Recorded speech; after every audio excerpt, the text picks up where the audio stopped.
Today we are going to be completely discuss about memory organization. So what is this memory organization? So that is the complete day of 8051 you are going to be learning.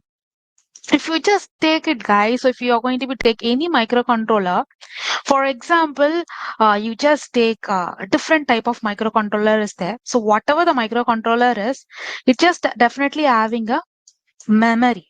So without this memory, so nothing is there because it need to be storing the data. So the processor, the memory. So these and all the stuff. So processor and memory, these and all the stuff which is very, very important for one microcontroller. So this time, what are the memories which is actually present in your microcontroller of 8051? So that's what we are going to be discussing. Okay. So before going to be specifically saw the memory, what are the types in it? You just understand in every microcontroller, if you just take out any microcontroller, okay, it has two different type of memory. Okay, one is non-volatile memory. You might be studied what is non-volatile, another one is volatile. Okay, so the volatile memories are if you are just pluck off the power, automatically the data is going to be erased off. The memory kind of RAM, SRAM, DRAM, and kind of memories are there. If you just, these are the memory, how it is actually going to be working is, if you just power off your microcontroller, it is all the data is going to be easily erased off. That is that kind of volatile memory. In another type, the kind of ROM, EEPROM, PROM, kind of flash. So these are the memories which is going to be completely sustained. Even you are going to be take off the power. Even you're going to completely take off the power, it is not going to be erased easily. So it is not going to be erased it off easily. So even though you're going to be taking off the power, so it is having some other method to be erase it off. Okay. So here there is a two type of method memories is there. One is the non-volatile memory, another one is a volatile memory. So basically, so if you just look out every microcontroller has these two types. One is a volatile and another one is a non-volatile. So in this 8051, for this, I'm just opening my microcontroller data sheet of 8051, guys. Here, this is the data sheet for my 8051 microcontroller. You can download it from any manufacturing website like Intel or any DigiKey. So DigiKey is, you can able to get all the data sheet in it. Okay, so you just try to download this datasheet and read out for every microcontroller. For example, I will show the two difference of this one. Okay, first the example is I'm just downloaded as 8051. Okay, so here if you just look out this type of memories which is present here, yes, you can identify. So 64K external program memory space and 64K of external data memory space. So you don't look at this external and all. So you just look out program memory and data memory. What you mean is the program memories are the ROM and it is non-volatile memory. We call it as non-volatile memory. The data memories are, it is a volatile memory. That means easily erase it off. So this structure is common for every microcontroller. For some case, I'm just opening another microcontroller called as an STM32. Okay. And Arduino microcontroller, whatever microcontroller you just take it, just for the reference, you just identify the thing. I just opening the another microcontroller called, this is the STM32 microcontroller. Okay. So here you just look out this, the memories are, one is a flash memory and another one is a SRAM memory. So you can easily identify SRAM comes under the volatile memory and flash memory which comes under the non-volatile memory, right? So in this case, if you just look out this data sheet of 8051, so if you just look out this row memories comes under the non-volatile and RAM which comes under the volatile. So in technically we called as in data memory. This is called as in program memory. So why this name as going to be represented here is, so the process, how the process is going to be happened. The process and all, every microcontroller will be same. Only the type is just changing. Here, instead of using flash, we are using a ROM. Instead of using SRAM, we are using a RAM. So that is the difference for every microcontroller. Okay, the procedure will be same. So the processor is there, and just consider memory, processor, and RAM. Okay, what will be the flow? This flow, you don't ever forget it because this is common for everywhere. Okay, so here your program memory. So program memory depends on the microcontroller going to be changed. For example, the program memory is ROM. Some other microcontroller, it could be flash. Okay. Yes. So this concept is okay. And your processor. Okay. It depends on the processor. It is going to be vary. Okay. And here it is the data memory of RAM or SRAM kind of memory. Okay.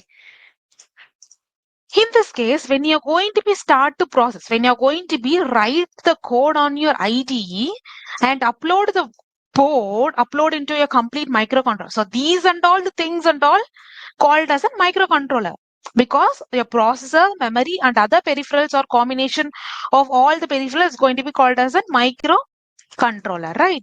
So this is fine. So when you're going to be upload your code which have been written in an IDE, upload into your microcontroller, in first all your code is going to be stored on your program memory. So that's what it is called as a program memory. Otherwise we call it as a code memory. Because whatever we are going to be written into your program, so that is going to be uploaded.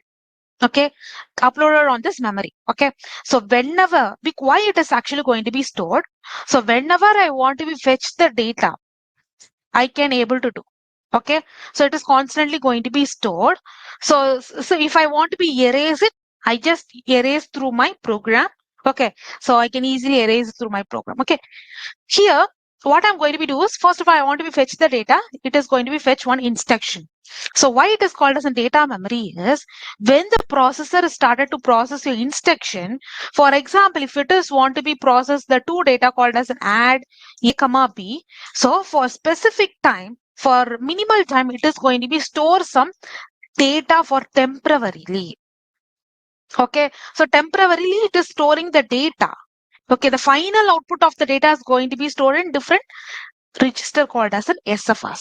Okay, so for temporary function, the processor is going to be do some processing the data for temporary storing. Here it might be looks crazy, like it's just having a two data, it is enough to be stored. So, but it while we just go to the complication of the processing time, it need to be stored this kind of data in some temporary memory. That time it just using a RAM memory as a data memory. It is going to be used as a temporary data memory. Okay, so that's it. So this is the two difference between the ROM and RAM, guys. Okay, initially the 8051 memory, it is based on the hardware architecture. Yes, we know that, right? So it is completely based on the hardware architecture, meaning it is having a separate space for code memory and data memory. So if you want to be transmitting the data and address or everything is going to be using a different memories. Okay, here first of all we will see the ROM memory. What is the ROM memory? It is going to be store the instructions like your code, whatever you are going to be written in your program. Okay, so it is going to be called as a program memory or code memory, and depends on the size.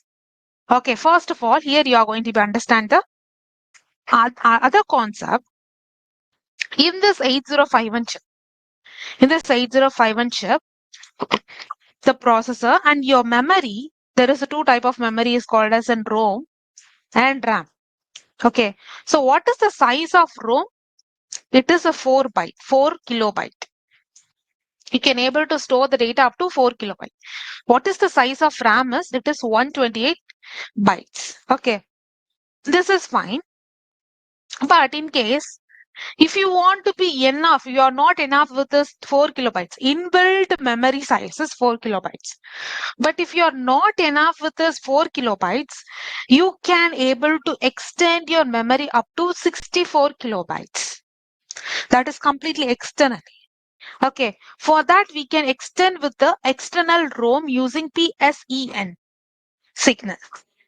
So you can able to add your memory with specific pin. Okay, you can able to connect with any external memory with a level of 64 kilobytes. Okay, but what is PSEN? Why it is through PSEN? Yesterday we discussed about what is PSEN. Program store enable. But why it is going to be? It is only for enabling the thing. Okay, here if you just look out here, yesterday we discussed that concept. Yes, here we have been discussed that concept called as an PSEN, that is a program store enable.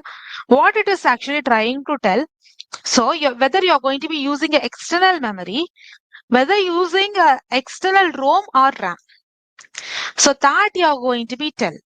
If it is external ROM memory you're going to be using, it is low. You're going to be setting up it as low. When you're using external RAM memory, it is set it as high. So simple thing is, if you want the external memory, we know that we can connect it any external memories. Okay, we can easily connect our external memories up to 64 bytes. You can use any memories externally. You can connect with your pins, address, and data. You can able to transmitting. That is fine. But how you can recognizing it? Your microcontroller should recognizing, because defaultly it is having a 4 kilobytes of inbuilt on-chip memory and 128 bytes of RAM memory. So already internal memory is there, but you can able to add up to total amount of 64 kilobytes of RAM memory as well as ROM memory to both.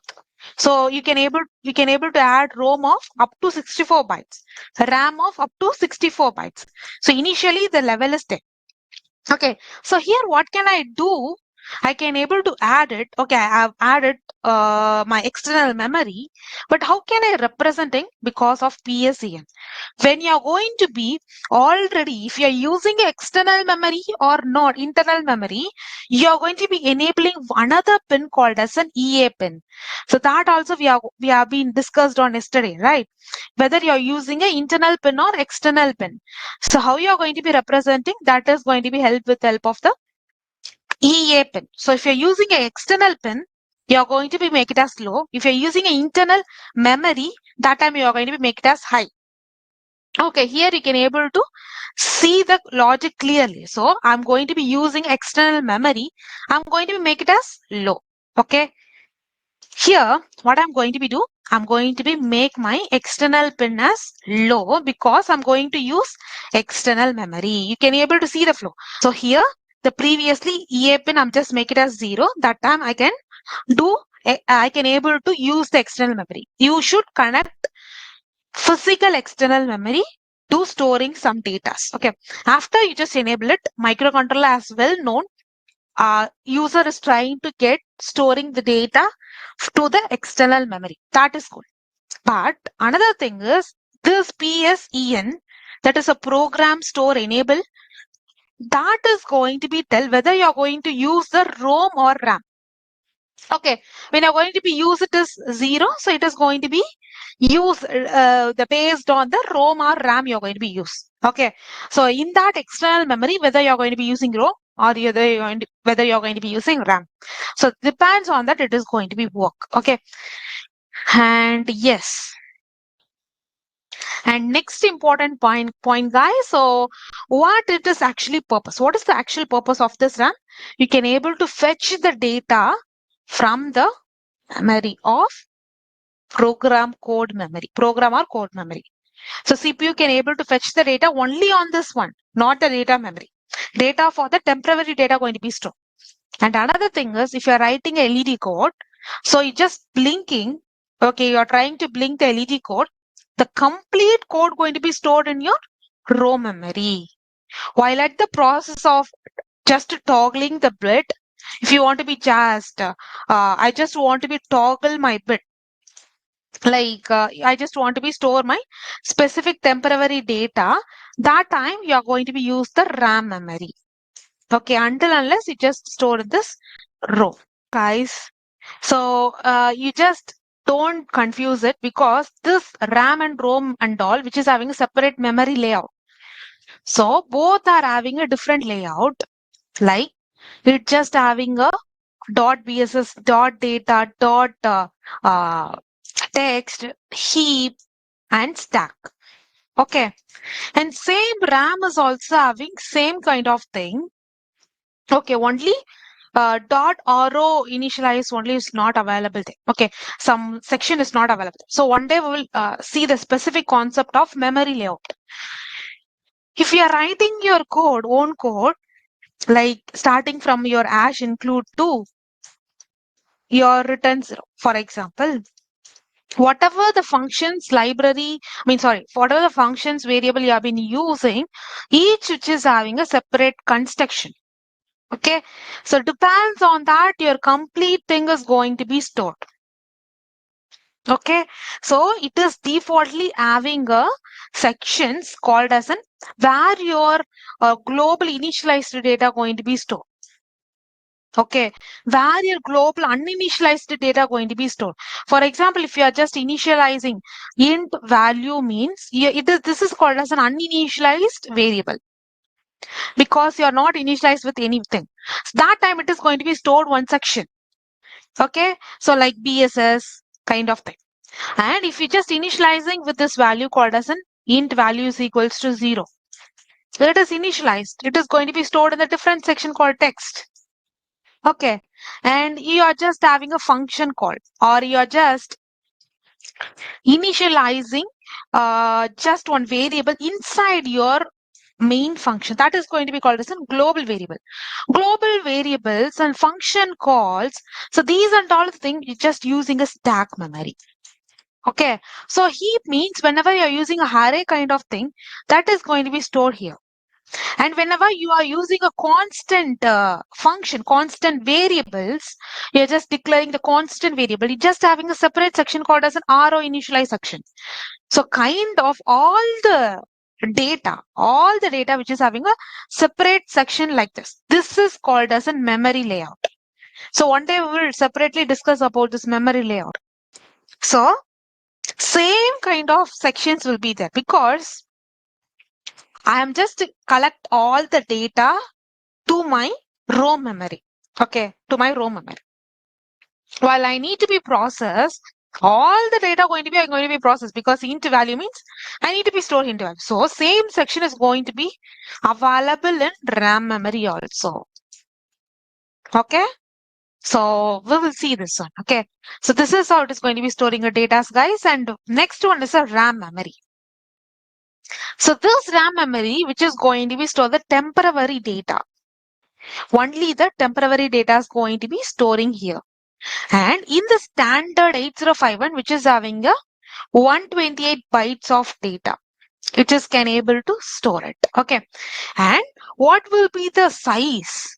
Because if you just check it out, every memories, it is having a separate address to be stored. So within this address, you can able to store. So in this uh, data sheet, you just having only the pins, pin definition and a block diagram and the memory concept and all. Okay, so pin definition, so everything will be available here.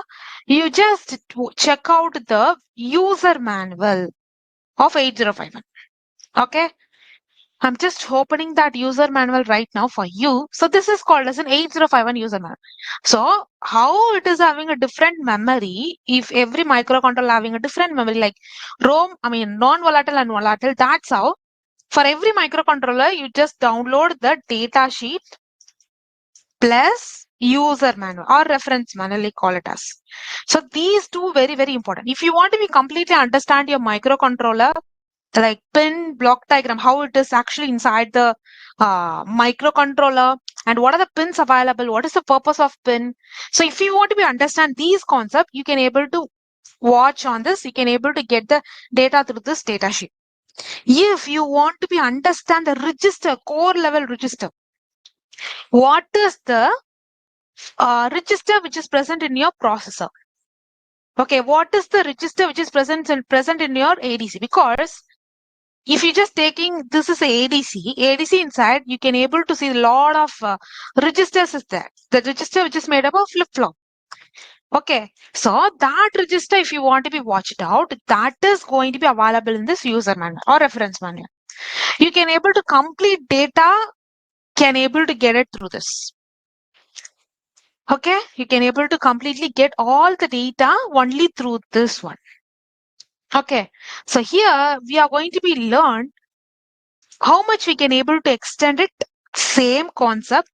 RAM, I already explained, you can able to expand up to 64 kilobytes. ROM.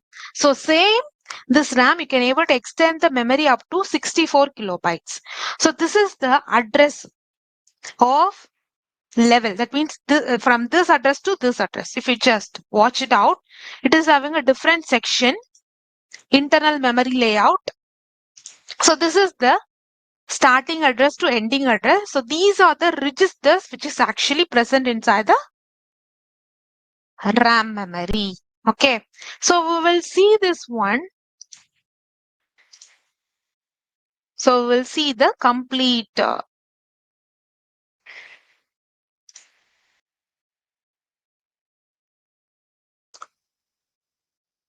So this is the architecture. So these and all the complete peripheral, guys. Okay, these and all the complete peripheral. So here it is a memory organization which is coming. So all the special function registers. If you just take one register, okay, if you're just taking one register, you can able to check it on here. Okay, so here we will see the memory. So RAM memory address. Yeah, this is for special function register.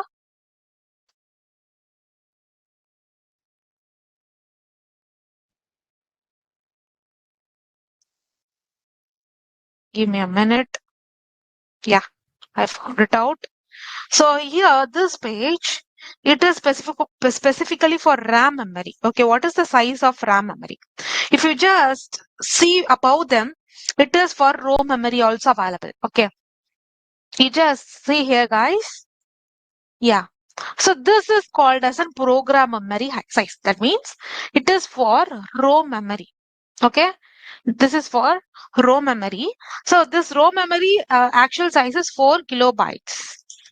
The ROM memory actual size is for 4 kilobytes. It is on chip. Okay.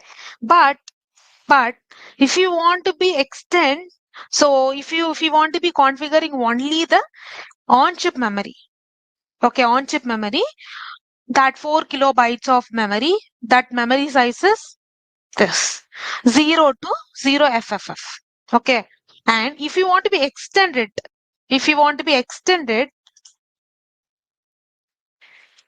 you can go to up to 60 kilobytes. You can able to go to extend up to 60 kilobytes up to this level. Okay. From 1000 to FFF. So this is the address you should configuring whenever you just using an extra 60 kilobytes. So totally how it is going to be called as, so you can able to configuring up to 64 kilobytes, the address between this to this. Okay, so that is the program memory. Okay, so complete program memory. And if you want to be configuring the data memory, so this data memory which is different.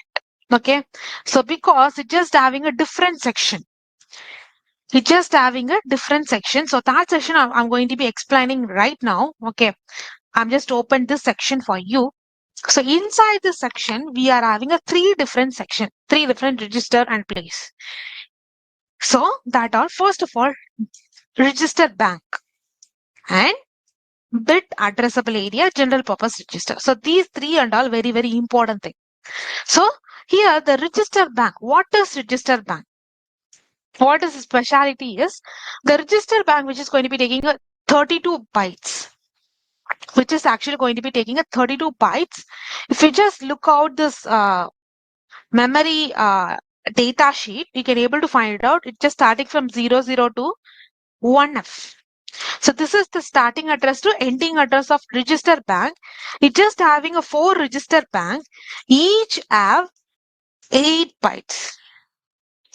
Each have which is having, which can able to store the 8 registers. To store the general purpose register used by the CPU for fast purpose. We know that the RAM is always using this while at the processing time. Okay. So while at the processing time, it is having this speciality. So it is totally you can able to connect with the Babajan, you can able to connect with the 64 bytes. So Dheeraj, so that is the level. If you that amount you can't able to configure, the data is not going to be stored. So it is having some fixed level. 60 plus this already, which is having a 4 bytes. So you can able to add up to 64.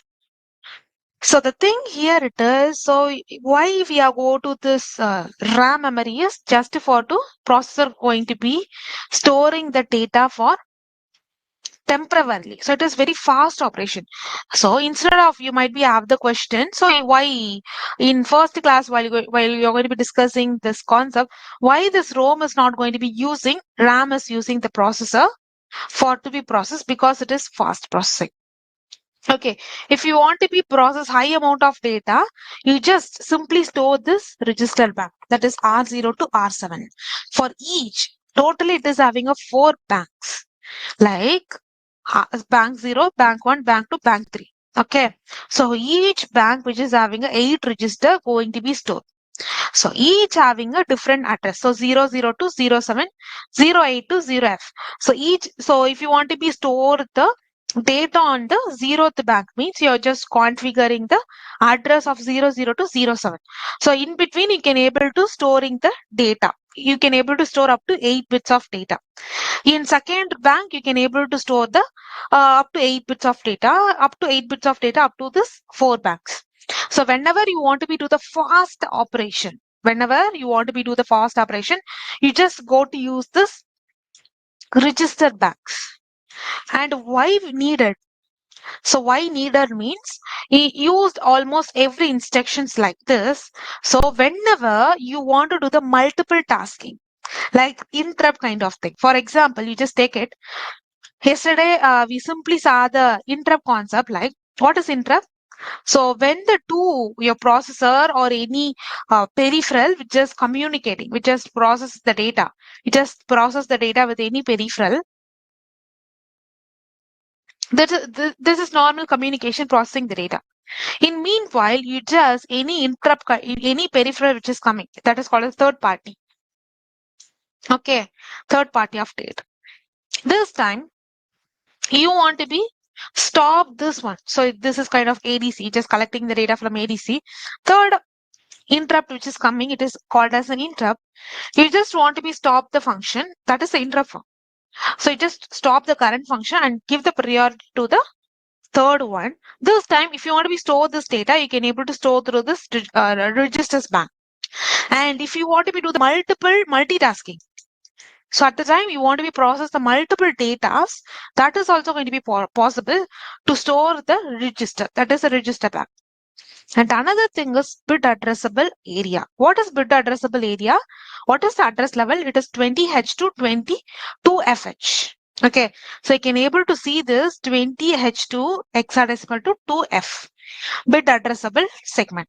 So what is this purpose is? What is the thing is, you can, if you want to be toggling the specific function before, what is the size of this? You can understand it is having a 16 bytes. You can able to store the data up to 16 bytes, each which is having 8 bytes. So totally 16 into 8. 1 byte is equals to 8 bytes. So 16 into 8, it is 128 bytes. Okay. So bytes you can able to store the data. Okay. And in this case, each which is having a unique address, which starts from 00 to, we saw that it is going to be having the different address. So if you want to be addressing the thing. Okay. And so this thing, where it actually going to be used is whenever you want to be toggling the bit or any bit, it is specific unique bit. If I want to be toggling the bit for LED or any button, any sensor, if I want to be toggling the bit, here also I have been explained. So LED or any status register. So for example, yeah. if I want to be configuring the UART. Okay, here the UART is there. Inside this UART, you might be saw the many register inside the UART called as an SCON or SBUF. So for example, so if you want to be start the communication, you're going to be enabling one bit. Okay, so that bits and all, who's having the responsibility? So bit address enable. So this bit under address enable, which is going to be helps to enabling or disabling, setting or resetting, clearing. Everything is going to be happen with help of this bit addressable area. That is having a different section. Okay, so that is having a different section called as a bit addressable segment. So you can have the section between this. So 20 to 2F. So 0 to 7F. Between all the bits are going to be stored like this. And so this is the bit addressable area. Finally, general purpose area. This is the fast, guys, because you can able to store all the data on here. So previously I explained about the called store variables, counters, temporary resultant data as buffer. So it is going to be stored in the RAM. In that RAM, specifically, it is going to be choose this general purpose area. So the register bank for fast multifunction, multitasking. Bit address for specific toggling. All the toggling, it is going to be temporarily going to be stored in this bit addressable area. This general purpose going to be have the 80 bytes. So it is having a vast area region. So you can able to see this. The address starts from 30 to 7F. So you can able to store the multiple datas on this region. Okay, you can able to store multiple datas on this region. Why it is actually needed is, so a counter. For example, data receiving temporary storage area. So here also I've been explained. For example, the multiple data register, general purpose register. For example, you just initialize count is equals to 10. So this just for like you have been written LED, you are going to be count up to 10. So after you have been reached 10, you just turn off the LED. Okay. So these and all the concept, these and all the thing which is going to be stored inside your general purpose register. Not only this, guys, your variables, your some temporary data, all is going to be stored in your general purpose register. Okay. And a quick analogy. First of all, whenever you want to be access the fast bits, all is going to be access going to this registers bank. And switch mode, like on off condition, whether it is 1 or 0 kind of switches, which is going to be accessed through this bit area. And finally, notebook, it is an extended space. You can able to use the complete area to be store the temporary data. And finally, the SFRs.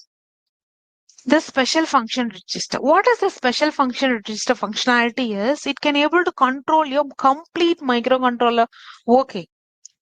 Up to 8, we just simply saw the whatever you are just configuring, deconfiguring, the storing data, where it actually going to be get stored. That's what we have been discussed up to yet. But in this case, you just specific final output, right? That is going to be complete by this add. Okay, so you can also see in this memory section. So this is having a different memory address for each and everything. Okay, here I've been mentioned like, so it is having a located in the 80H to FFH. Okay, so SFR which is having a fixed address, important SFRs are these. So this data which I've just taken from here. Okay, I'm just taken from this one. So you can easily see this one. What is the accumulator address? What is the B register address? What is the program status? Because this is crucial. But we already explained. Your final arithmetic data is going to be stored here. Addition, subtraction, logical operation. This accumulator going to be helps to store. B register, your multiplication kind of operands going to be stored here. Program status, which is going to be store the carries, your odd or even bits. So stack pointer, which is the a complete thing. So your stack data is going to be stored here. Data pin, data pointer. So whenever you're going to be connecting the external data, that external data storage here it is going to be used. Whenever the memory sufficient is not enough, like this time it is going to be used the data pointer. And it is having a low bit and high bit is there. So ports, whenever you're collecting the data ports, it is going to be using. Here you are having a interrupt. Okay, interrupt which is having enabling or prioritizing an interrupt. So timer or UART, every peripheral which is having a specially register like this. So if you just simply taking out your timer inside, you just having a T mode and Tcon. Okay, and so TL and TH is there. In this scenario, T mode, for example, T code means you're just enabling your timer. So what you're going to be do, inside the register will be there. You're specifically, you're going to be write the code Tcon going to be enabled. One. That time Tcon has been enabled, the timer is completely enabled. So T mode means you just collecting the data. It is going to be continuously collect the data. So the SFRs is a very important thing. It is called as a special function register. It is doing a major work on your microcontroller. Okay. And then this is the reset condition. Okay. Because previously, while we are just seeing the RAM and ROM, while you just power off the laptop or microcontroller, all the data is going to be erased. ROM, you can erase it with the help of the electrical configuration. But this SFRs, how we can able to configure by using reset. While we are going to be reset the thing, all the thing is going to be reset. So while after reset, what is the binary value? So these and all the binary. While I'm going to be reset the thing, accumulator will be 000. These P register 000. See program status which is 000. Data pointer which is having a 00011. So this is the reset value for all the register which is represented in the binary. Okay. So this is also you can able to check it on here. So here, so SFR content just after power on or reset. While you're going to be power on the thing also, it will be in this format. Okay, it is going to be representing in this format. Okay, so it is else to be do to store the data. Okay, and no guys, no. So variable store in special function, how can I tell means, for example, that's the address is very important because you might be use any other name. Simply you can use like now instead of using accumulator, the final data you want to be stored special function register, you might be use A. Okay. So like simply you just use int A is equals to. Before that, so that's what in embedded system, even before you're going to be initializing everything, the pointer going to be playing a major role. So even though you can use any other name instead of accumulator, you can give any data like this, but you just use the address. If you're going to be initializing the accumulator, I need to be store the data in accumulator. Previously, I need to be stored like in int of, instead of accumulator, you just put ampersand of a pointer, and then you're going to be typecasting it, and then you have to return the address of 0E0H. That time it is understanding the user is trying to storing the data inside your accumulator. And then if you want to be storing the data, it is going to be stored. Okay. So depends on the address only, it is going to be identifying the special functional register where it is trying to be stored. Variable, we can use the multiple variable. Okay. So that is the thing. It is going to be store the thing. Okay. So I hope you got clear this point. So that's it, guys. And finally, and the common SFR reset. So after you're going to be reset the pin, what will be happen? So at reset, CPU start fresh. So it will be starting the address like this. So interrupt and everything is going to be disabled and all has been started from the initial value. Okay. I hope you got clear.